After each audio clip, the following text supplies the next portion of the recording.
good morning from the base of Billy Monte Cascade here in Hamilton.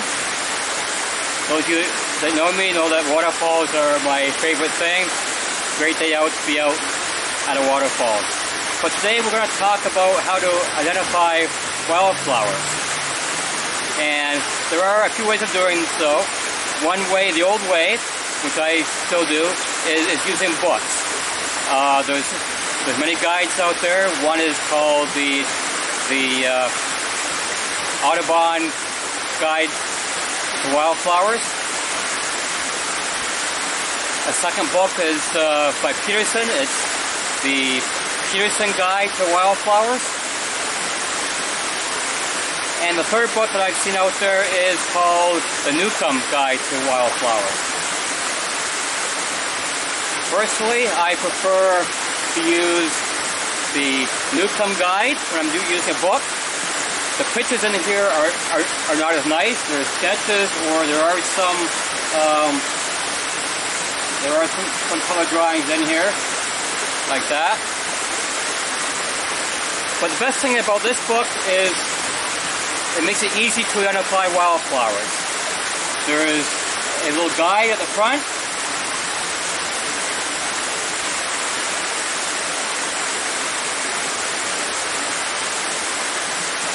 All you do is look at the flower, how many parts are there on it?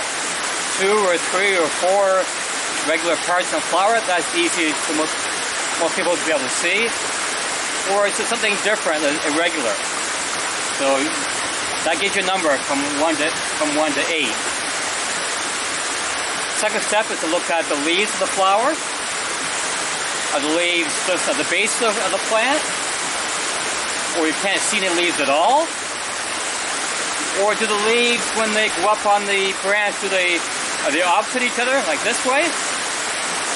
Or do they alternate, so they go up this way? And that gives you a second number. Then you look at the leaves, how the leaves shape. This is a little harder, but they give you a page here that shows you this is how to identify what the leaves look like. Are they entire? Do they have little teeth in them? So they show you in the pictures here of what that means. Are they lobes? So they mean, they're not straight, but they're kind of almost like a heart or a club shape. That would be lobes. So from that, you get a third number, and from that, you can identify what your wildflower is. Okay, so now we know how to use this book. Let's look at an example of how it might work. Let's say, for example, we have a flower that we're looking at. There's lots of little parts in it. We can't count them. There's so many parts in this flower. There's more than 7. So in here, it says 7 or more regular parts. That's a code number 7. That's your first number.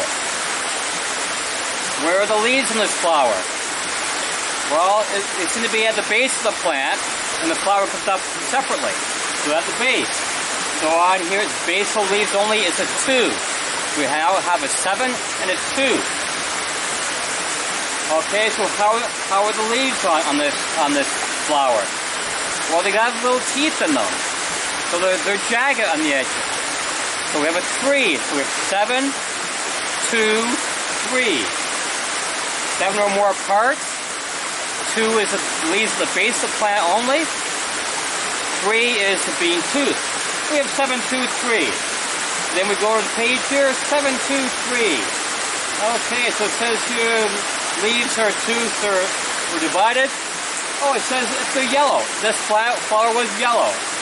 So then it says to go to page 362. So I'll go with my book here and go into page 362. Okay, so our flower was a dandelion. Easy to tell that way. That's why this book is so easy to use. Now, books are easy for me. I've been using books my whole life, and I find it easy, and I get more pleasure, more satisfaction out of being able to identify it myself by the use of a book. But that's not for everybody. And this one is easy, but it's not the easiest. People nowadays have smartphones with all kinds of apps on there. If you're out hiking with your parents likely have a smartphone. If you have data on your phone and you have a connection, you can use some apps on your smartphone.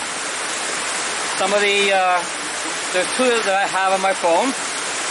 One is called Snapchat, and it's designed just for plants. So you download the app. There's a free app and a paid version. The free app gives you a handful of tries each day to use. Then you have to wait.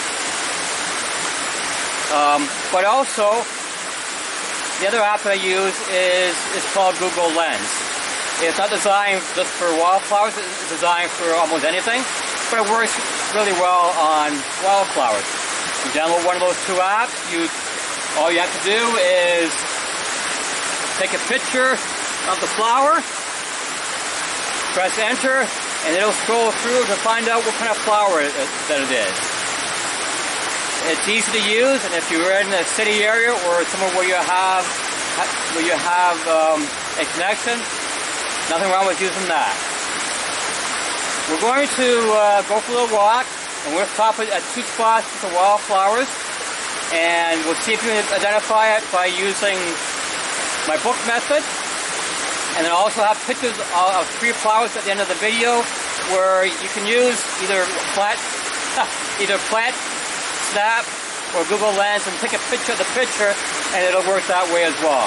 And I want to see if you can identify those flowers too. Okay, so let's carry on. Okay, so let's look at this flower here. It's a purple flower, maybe about 2.5 feet high. As you can see, there's 4 parts on the flower. It's easy to identify. Look down here at the leaves. Let's see if we can get close enough here to the leaves. You can see that they alternate going up the stem. And they have small little teeth on them. So, if we look at the guidebook on that, and where we have here 4 parts, alternating leaves is a 3, teeth loomed is a 3, so we have 4, 3, 3. So from 4, 3, 3 we'll go into the book, and eventually it'll tell us to go to this page there. And we have what's called Dane's Rockets or Dane's Violets. Hey, it's that easy.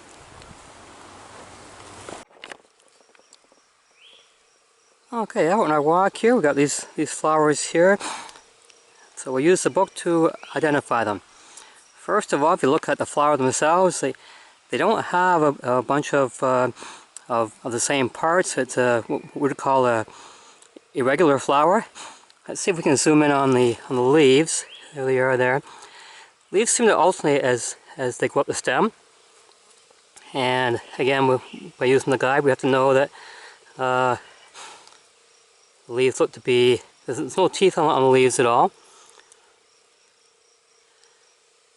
So, irregular flower, leaves that seem to, well, they're entire. So we'll look at the book, and we'll see the numbers that we get from this, and we'll go from there.